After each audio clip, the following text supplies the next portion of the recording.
Assalamualaikum, salam sejahtera, Om Swastiastu, Namo Buddhaya, salam kebajikan. Awalnya adalah kearifan, wisdom.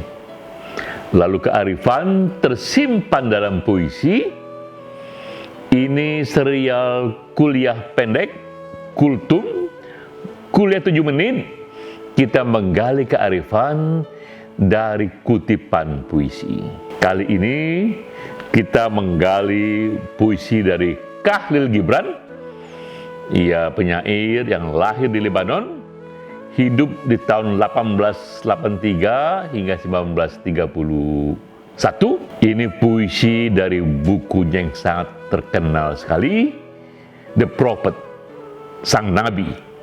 Buku ini terbit pertama kali tahun 23 di Amerika Serikat dan kini sudah diterjemahkan hampir 100 bahasa. Ia disebut salah satu buku terlaris abad ini.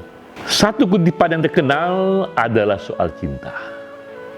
Bunyinya, jika cinta memanggilmu, datanglah.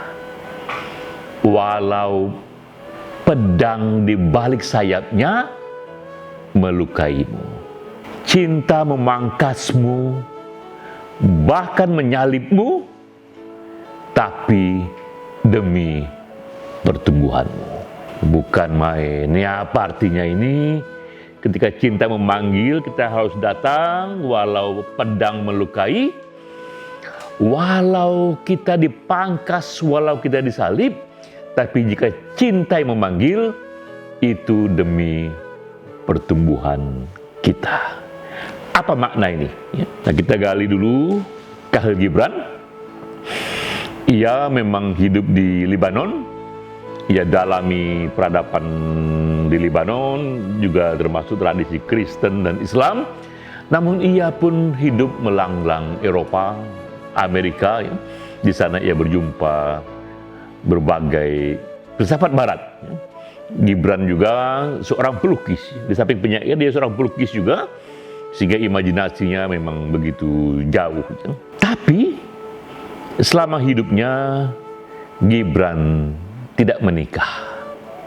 Walau ia dianggap sangat romantis sekali, begitu banyak kutipan-kutipan cinta yang ia buat, sepanjang hidupnya ia tidak menikah.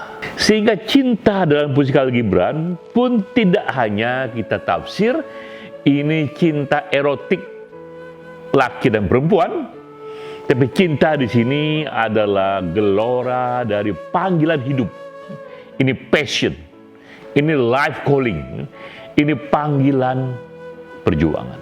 Jika jalan perjuangan datang, memanggil, datanglah sepenuh hati, walau pedang melukai.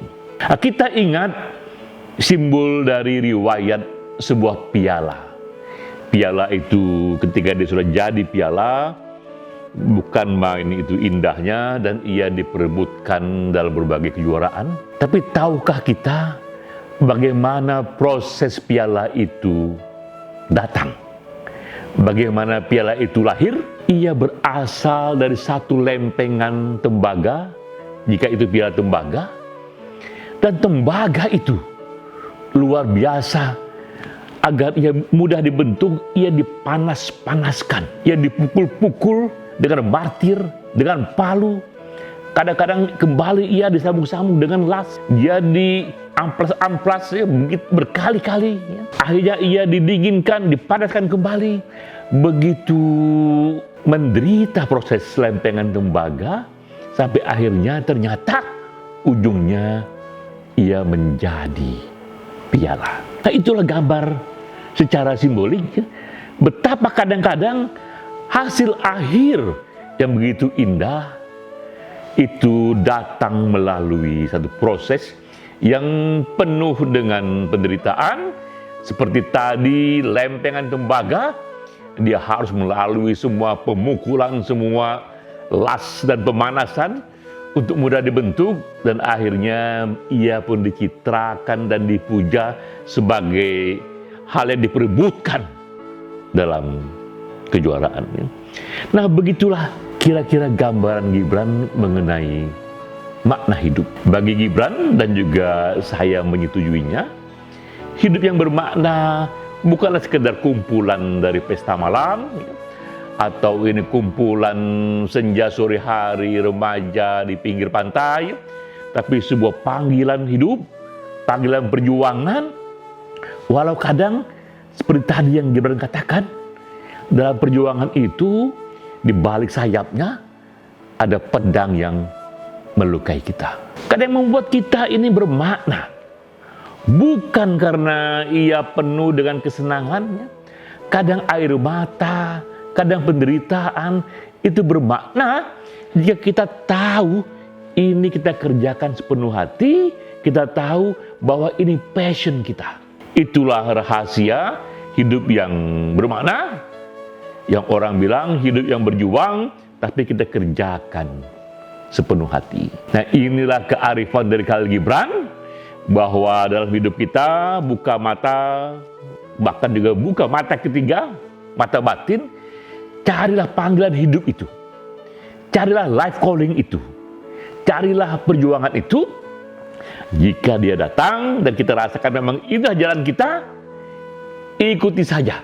Walau jalannya terjar berliku, karena tadi seperti Gibran katakan, kadang cinta memangkasmu, kadang menyalibmu, tapi demi pertumbuhan. Jadi inilah misteri hidup bermakna.